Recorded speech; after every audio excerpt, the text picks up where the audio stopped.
할렐루야. 1월 4일 화요일 큐티영상 시작하겠습니다. 오늘 말씀은 요한복음 1장 29절에서 42절까지입니다. 우리가 요한복음에 이런 그 말씀을 계속 보고 있는데 요한복음을 묵상하면서 우리가 늘 계시의 점진성을 한번 생각해 보면 좋습니다. 계시의 점진성이라는 것은 하나님의 그런 계시가 시간의 흐름에 따라서 발전한다는 것입니다. 그리고 우리에게 분명하게 나타난다는 것이죠. 요한복음은 사복음서 중에 가장 나중에 쓰여진 그런 책입니다. 특별히 사도 요한이 예수님의 사랑을 가장 많이 받는 입장에서 자기가 알고 있는 그 예수님을 좀 더 정확하게 우리에게 전달해 주는 그런 목적으로 기록이 됐습니다. 그러니까 이 세 복음서보다는 조금 더 차원이 다른 새로운 그런 그 모습으로 우리에게 계시를 풍성하게 풀어주는 것입니다.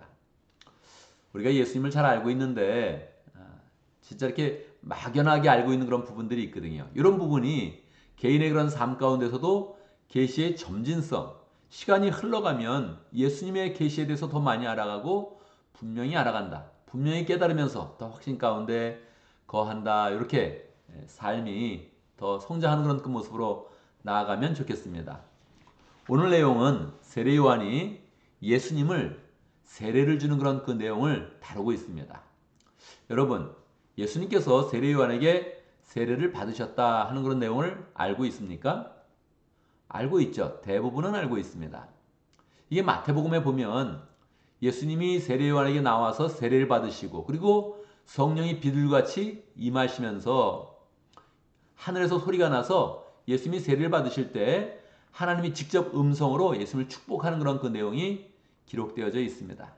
그런데 당대의 사람들에게는 이게 큰 그런 그 고민이 되지는 않았어요. 예수님이 세례 요한에게 와서 세례를 받으셨다 하는 그런 내용이 고민되지 않았는데 시간이 흐르면서 이 세례 요한을 잘 모르는 그런 사람들이 있잖아요. 그러니까 왜 예수님이 세례 요한한테 와서 세례를 받았지? 이렇게 퀘천을 가지게 된 것입니다. 그렇잖아요. 예수님이 하나님의 아들이시고 세례 요한은 그냥 한 사람인데 예수님이 왜 세례 요한한테 세례를 받았을까? 어떤 사람은 예수님이 처음에는 세례 요한의 제자였다. 그래서 세례 요한이 예수님의 멘토였다. 이렇게 이야기하는 사람도 생긴 것입니다. 실제로 세례 요한은 당대에 굉장한 센세이션을 일으키면서 하나님의 말씀을 전한 그런 사람이거든요. 예수님도 그에 대해서 이야기해 주기를 그는 바로 엘리야였다. 하나님이 보내기로 작정한 엘리야였다. 이렇게 이야기할 정도니까 이 세례 요한의 위치가 굉장했다고요. 그래서 초반의 사람들은 그걸 이상하게 여기지 않았어요. 이 세례 요한이 가져온 영적 부흥의 그런 센세이션 속에서 예수님이 그냥 세례를 받으시면서 다시 새로운 그런 성령의 사역을 하시는구나 이렇게 이해를 했는데 조금 시간이 지나니까 퀘션을 가진 거예요. 왜 세례 요한이 세례 요한에게 세례를 받았을까 하는 생각들을 가진 거죠. 왜 그렇습니까, 여러분? 왜 예수님은 세례 요한한테 와서 세례를 받으셨습니까? 마태복음에서는 이거를 조금 해석해 주는 거예요. 그러니까 마태복음과 마가복음에 약간의 그런 시간적 차이가 있거든요. 그래서 마태복음에서 이야기해 주는 거죠. 설명해 주는 거예요. 그래서 마가복음은 3절인데 마태복음에서는 5절로 이렇게 좀 늘어납니다. 늘어나면서 예수님이 왜 세례를 받으셨냐면 예수님이 하셨던 그런 말씀을 기록하면서 해석을 해 주는 거예요.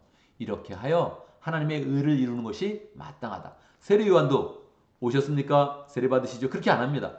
어떻게 당신이 제게로 오십니까? 제가 당신에게 세례를 받아야 되는데 어떻게 당신이 제게 와서 세례를 받습니까? 이렇게 정확히 세례요한도 이야기하고 예수님은 이렇게 하여 하나님의 의를 이루는 것이 마땅하다. 이렇게 대화를 나누면서 세례를 받거든요. 그러니까 우리는 좀 더 이해가 되는 거죠. 아, 이게 하나님의 의를 이루는 것이 이렇게 되는 것이구나. 어떻게 해요?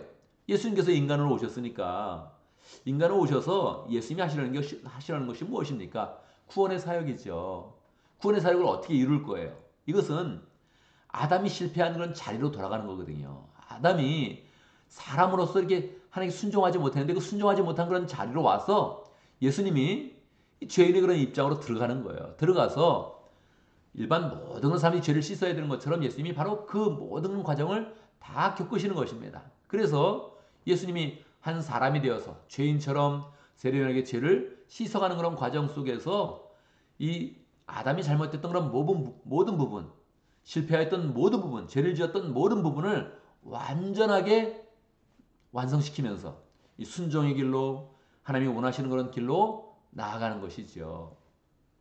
그래서 이 세례는 우리의 그런 연약함 때문에 예수님이 바로 그 자리에 서서 예수님도 세례 받으시고 한 사람으로서 이제 완전하게 하나님께 순종의 길로 나아가면서 인류의 역사를 새롭게 이제 펼치는 것입니다.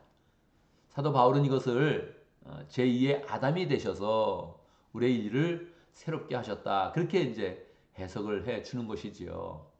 그런데 사도 요한이 볼 때 이 부분도 약간 부족한 거예요. 사람들이 오해하거나 여기 풍성한 의미를 기억하지 못한다는 것이죠. 그래서 오늘 말씀에 보면 29절에서 다음날 요한이 예수께서 자기에게 오시는 것을 보고 말하였다. 보시오, 세상 죄를 지고 가는 하나님의 어린 양입니다. 성경은 늘 한 구절 한 구절을 잘 이렇게 묵상하고 그 의미를 새롭게 잡아야 됩니다. 당대에 예수님을 기다리던 사람들, 메시아를 기다리던 그런 사람들은 다 이 메시아가 와서 이스라엘 나라를 온전케 하며 로마를 무찌르고 이스라엘을 세계 최강의 나라로 다시 만들 것이다. 이런 소망을 가지고 있었습니다. 그런데 이 세례 요한은 정확히 예수님의 모습을 보면서 정확히 자기의 생각이 아니라 성경을 관통하고 있는 그런 언어로서 설명해 주는 거예요. 자, 예수님이 오셨다. 나는 지금 그 예수님을 지금 예비하는 그런 사람인데, 나는 메시아의 길을 예비하는 그런 사람인데 그 메시아가 등장하셨다. 그런데 그 메시아가 누구냐? 세상 죄를 지고 가는 어린 양이었다는 거예요. 이거는 이사야 53장에서 정확히 표현된 그런 그 묘사거든요. 그런데 이 사람들의 마음 가운데는 그게 없다고요. 자기의 그런 마음 가운데 어려움이 있으니까, 나라가 지금 어려우니까 나라를 구해주고 경제적으로 부흥하게 하고 세계 최강의 나라를 만들고 이런 마음만 가지고 있다고요. 메시아의 열망이 지금 가득 차 있는데 그게 잘못된 것이죠. 그런데 예수님을 보자마자 세례 요한은 정확히 세상 죄를 지고 가는 하나님의 어린 양이다. 이거를 사도 요한이 정확히 알면서 기록을 하면서 사람들의 그런 관심을 정확히 계시의 방향으로, 하나님이 원하시는 그런 방향으로 이제 우리의 그런 그 마음을 주목하게 하는 거예요. 막연히 알고 있던 그런 그 내용 가운데서, 메시아에 대해서 막연히 알고 있던 것에서 정확히 성경의 용어를 정확히 가져와서 계시를 관통하면서 예수님은 원래 세상의 죄를 지고 한 하나님의 어린 양이었다. 그분은 첫 시작부터 그렇게 된 것이다. 나중에 예루살렘에 올라가서 사람들이 배반해서 잘못된 것이 아니라 처음에 등장부터 그런 것이었다. 이것을 명확하게 지금 가르쳐 주고 있는 것입니다. 그리고 나서 계속 이제 예수님에 대해서 설명을 해 주죠. 내 뒤에 한 분이 오실 것인데 그분이 나보다 먼저 계시기에 나보다 앞서신 분입니다. 예수님은 처음부터 하나님과 함께 계셨고 이 세상을 만드신 분인데 원래 그분이 나보다 앞선 분이다. 이걸 정확히 이야기하면서 내가 분명히 세례를 줄 것인데 이 세례의 그런 그 모든 사역은 사실은 그분의 사역을 위한 것이다. 그렇게 이제 설명을 이제 하고 있죠. 그리고 나서 한 가지를 더 얘기하는 거예요. 세례 요한이 지금 이렇게 이야기를 해주는 거예요. 사람들한테. 그걸 정확히 사도 요한이 잡아서 이 계시를 밝혀주면서 예수님에 대해서 어떻게 생각해야 되는지를 명확히 알려주는 것이죠. 원래 세례 요한에게 성령님이 와서 명령을 했다는 거예요. 네가 세례를 주어라. 이 모든 사역은 다 새로운 그런 그리스도, 메시아의 그런 사역을 예비하는 것이다. 근데 그분은 누구냐? 세상 죄를 지고 가는 어린 양이다. 그런데 세상 죄를 지고 가는 그 어린 양, 그 메시아가 오실 때 어떻게 할 수 있느냐? 그분이 오시면 그 위에 그냥 성령이 강하게 임하고 있는 것을 볼 것이다. 그렇게 이야기를 해주는 거예요. 그래서 세례 요한이 알았다는 거예요. 이 얘기를 정확히 사도 요한이 표현해 주는 것입니다. 그러니까 그 사도 요한의 그런 증거를 통하여서 예수님은 처음에 세례 요한에게 올 때부터 성령이 임해가지고 세례 요한이 그분을 보자마자 이분이 세상 죄를 지고 가는 하나님의 어린 양이구나 하는 것을 정확히 알았다는 거죠. 세례 요한의 사역도 성령이 가르쳐 주신 것이고 예수님이 오실 때 그분을 어떻게 분별할 수 있는지도 성령이 미리 말씀해 주셔서 정확히 나는 알면서 세례를 베풀었다. 이렇게 알려주는 거죠. 이렇게 하니까 예수님의 위치와 세례 요한의 위치가 명확히 밝혀지잖아요. 이게 계시의 점진성이라는 거예요. 자신의 위치도 발견하고 예수님의 위치도 발견하고 이 예수님의 위치를 발견하면서 하나님이 우리를 구원하시라는 그 구원의 그런 계획이 우리 가운데 풍성히 나타나야 된다는 것입니다. 이 복음서 안에서도 계시의 점진성이 분명히 나타나거든요. 그러니까 우리 이런 것들을 보면서 야, 하나님의 그런 계시가 자꾸 이렇게 분명해지네. 아, 이게 예수님의 그런 그 모든 모습이 구약 성경을 통해서 성령의 그런 역사를 통해서 명확히 나타난 것이네. 그렇게 해서 우리가 마가복음과 마태복음과 누가복음에서 풀지 못했던 그런 그 말씀을 풍성하게 가질 때, 야, 나에게 이 사복음서가 필요하구나 하는 것들을 우리는 정확히 알게 되는 것이지요. 또 하나의 그런 사건은 뒤에 예수님의 그런 제자가 어떻게 만들어졌느냐. 뭐 우리는 예수님의 제자 중에 12명의 제자가 있다는 것을 알고 있죠.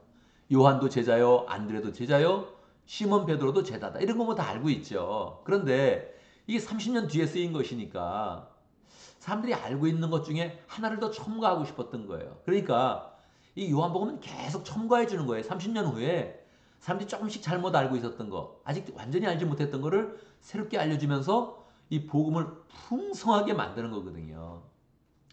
예수님의 제자가 12명이 있는데 그 중에 사실 2명은 이 세례 요한의 그런 제자였다는 거예요. 그게 누구예요? 여긴 2제자라고 표현되고 있는데 그 2제자 중에 한 사람이 자기라는 거예요. 자기. 사도 요한. 사도 요한이 예수님과 가까웠고 친척이었고 예수님의 가장 사랑받는 그런 제자였는데 처음에는 세례 요한의 그런 제자였다는 거예요. 안드레도 그러해였고. 왜요? 그들의 그런 그 마음 가운데 그들이 뭐 신분적으로 대단한 그런 사람들은 아니었는데 이 평범한 그런 사람들이 사실은 메시아의 열망으로 가득 차 있었다는 거죠. 이 시대의 축복이었어요. 그 시대가 메시아의 그런 열망으로 가득 차 있었다. 이게 시대의 그런 축복입니다. 우리는 어떤 것으로 가득 차 있어요? 우리는 돈의 열망으로 가득 차 있는 거예요. 우리는 각자 개성으로 가득 차 있는 거예요. 이 굉장히 어려운 시대에 살고 있는 거예요. 우리는 복음을 받아들이기에. 그 당시는 어려웠는데 삶 속에는 어려웠는데 이 마음은 가난해져 있고 이 주님을 받아들이겠다는 그 열망으로 가득 차 있었다는 거예요. 그래서 이 사도 요한도 젊었을 때 일찍이 세례 요한을 따라가본 거예요. 왜요? 그분이 혹시 메시아인가 해서. 안드레도 그랬다는 거예요. 안드레도. 자기 직업이 어부였는데 시간만 나면 세례 요한한테 가서 이야기를 듣고 그 제자의 그런 삶을 살려고 노력을 했다는 거예요. 그런데 사실 알고 보니 진짜 메시아는 예수님이시다. 그러니까 바로 예수님을 따라가는 거죠. 세례 요한이 전혀 그것을 그 길을 막지 않습니다. 그냥 축복하면서 그냥 잘 보내주는 거죠. 더 정확히 예수님을 소개해야 해서 저분이 정말 메시아니까 저분을 따라가라. 그렇게 축복을 하는 거죠.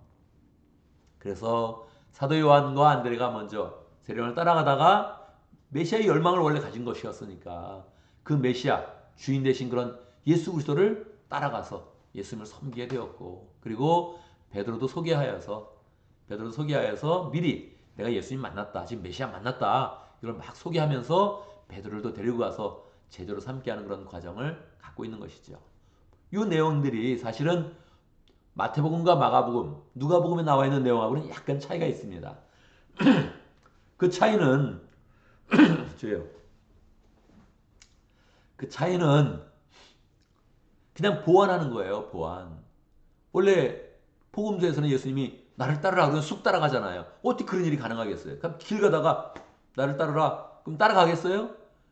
아주 극적이긴 한데 그 전에 이런 물밑 작업이 있었다는 거예요. 미리 시몬이 예수님을 만나기도 하고 또 세례 요한을 따라갔다가 이분이 메시아가 아니구나 그래서 메시아를 소개받기도 하고 이런 모든 과정이 있었다는 거예요. 그 과정이 있다가 결국 예수님이 찾아가서 나를 따르라 이렇게 이야기했을 때 그들이 따라갔다는 거죠. 그러니까 이게 계시가 충족되면서 더 우리는 완전한 사실, 그 배경과 더불어서 완전한 사실을 알면서 예수님에 대해서도 분명한 그런 지식으로 나아가며 이 하나님의 그런 섭리와 역사와 사건이 다 정말로 딱 맞아가는구나 하면서 우리는 계시를 점진적으로 더 풍성하게 이해하는 것이죠. 우리가 나이가 들어가면서 정말 예수님에 대해서도 더 세밀하게 알아가야 됩니다. 기도 속에서 더 알아가고 말씀 속에서도 알아가고 그러지 않으면 우리의 그런 신앙이 그냥 그런 것이지 하면서 나중에는 이 실제적인 그런 열정이 안 나오거든요. 시간이 지나가면서 계시의 점진성, 계시가 내 삶에 더 분명해지는구나. 내 인생 가운데 역사하시는 하나님의 그런 은혜가 더 분명해지는구나. 내 삶 가운데 역사하는 하나님의 역사가 더 분명해지는구나. 할렐루야. 내가 기도하는데 기도해서 하나님께서 응답하시는 그 응답의 방법이 더 신비롭고 더 은혜롭게 다가오는구나. 이거를 꼭 느껴야 됩니다. 못 느끼면 우리의 그런 신앙은 금방 식어집니다. 이 신앙은 깜빡하면 다 가짜 같거든요. 깜빡하면 다 진짜 하나님은 살아계시나?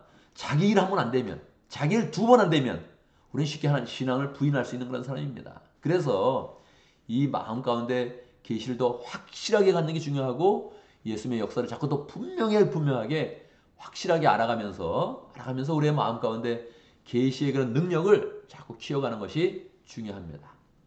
특별히 우리는 요한복음을 계속 묵상할 것인데 요한복음을 통해서 이 복음의 그런 역사 이걸 더 정확히 알아가고 더 분명히 알아가고 사람들이 의문 갖는 거 더 명확하게 하나님의 뜻 가운데서 정확히 알아가서 우리의 그런 삶 가운데는 더 확신이 커지고 예수님에 대한 그런 사랑이 더 커지고 소망이 커지는 복된 삶을 살기를 간절히 바랍니다.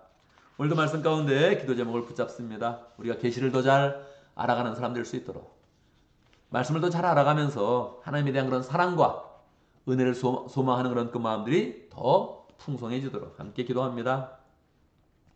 오늘 목장을 위해서 기도합니다. 오늘 인디아 목장을 위해서 기도하겠습니다. 박지호 목자님, 송진경 부목자님, 목원들과 공갈렙 선교사님 위해서 함께 기도하겠습니다.